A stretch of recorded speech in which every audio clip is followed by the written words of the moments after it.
নমস্কার সবাইকে আমার রান্নাঘরে নতুন একটি রেসিপিতে সবাইকে জানাই অনেক অনেক স্বাগত। অনেক দিন পরে একটা রেসিপি শেয়ার করছি আপনাদের সঙ্গে। ধোসা বা ইডলির সঙ্গে খাওয়ার জন্য একটা চাটনি, একটু নতুন ধরনের, আপনারাও বানিয়ে দেখুন, খুব ভালো লাগবে।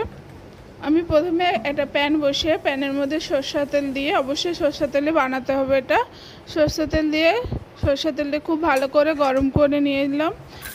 নিয়ে তারপরে এর মধ্যে দিয়ে দিচ্ছি একটা গোটা রসুন কোয়া ছাড়ানো, আর আদা প্রায় 1 থেকে 2 ইঞ্চি দিয়ে খুব ভালো করে একটু ভেজে নিচ্ছি। তারপরে ওর উপরে দিয়ে দিচ্ছি দুটো বড় সাইজের পেঁয়াজটাকে আমি কেটে 3-4 ভাগ করে কেটে নিয়েছি, দিয়ে ওটাও খুব ভালো করে এর মধ্যে দিয়ে ভেজে নিচ্ছি।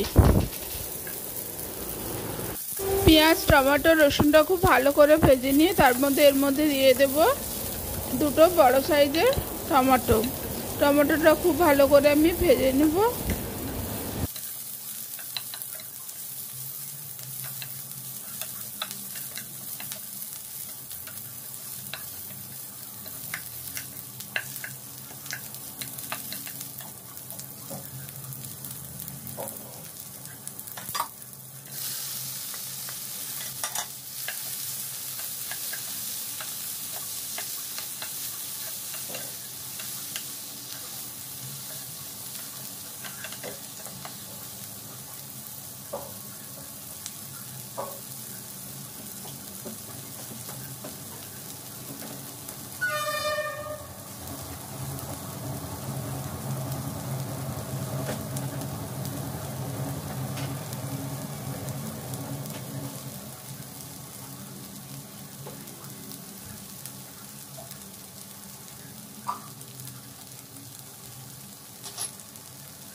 ওর মধ্যে আমি দিচ্ছি একটু ছোলার ডাল আর একটু বিউলির ডাল দিয়ে খুব ভালো করে ভেজে নিচ্ছি। ভাজা হয়ে গেলে ডালটা এর মধ্যে 3 থেকে 4টে, যে যেরকম ঝাল খেতে পছন্দ করেন সেই হিসাবে একটু শুকনো লঙ্কা দিয়ে দেবো ওর মধ্যে।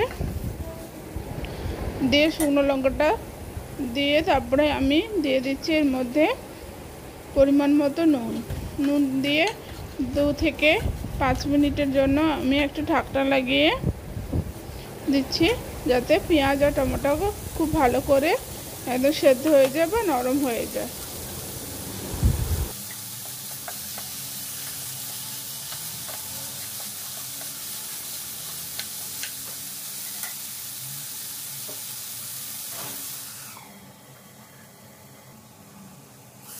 পাঁচ মিনিট পরে পুরো টমেটো আর আদা রসুন সব মশলাগুলো একদম নরম হয়ে গেছে। এরপরে আমি এটা 5 থেকে 7 মিনিটের জন্য আমি একটা প্লেটে ঢেলে ঠান্ডা করে নেব। ঠান্ডা হয়ে গেলে এবার একটা মিক্সার জারের মধ্যে দিয়ে ওর মধ্যে 1 চা চামচ জিরা আর একটুখানি তেঁতুল বা ইমলি দিয়ে দিচ্ছি এর মধ্যে, যাতে একটু টক টেস্ট আসে। দিয়ে সামান্য পরিমাণে জল দিচ্ছি, দিয়ে খুব ভালো করে একটা ফাইন পেস্ট বানিয়ে নেব।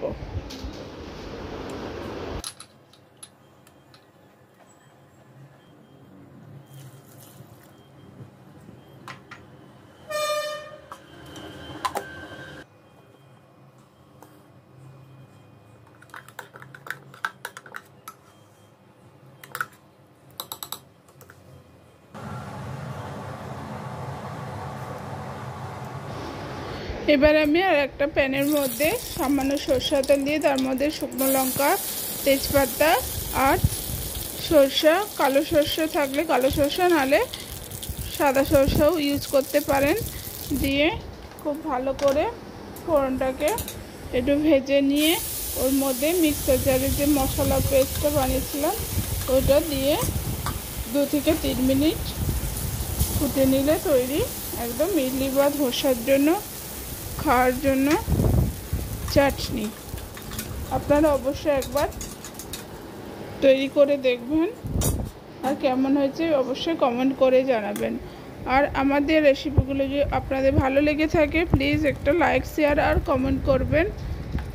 চলুন তাহলে আজকের মতো এখানেই বিদায় নিচ্ছি। আবার দেখা হবে অন্য একটি রেসিপিতে, অন্য একটি পর্বে।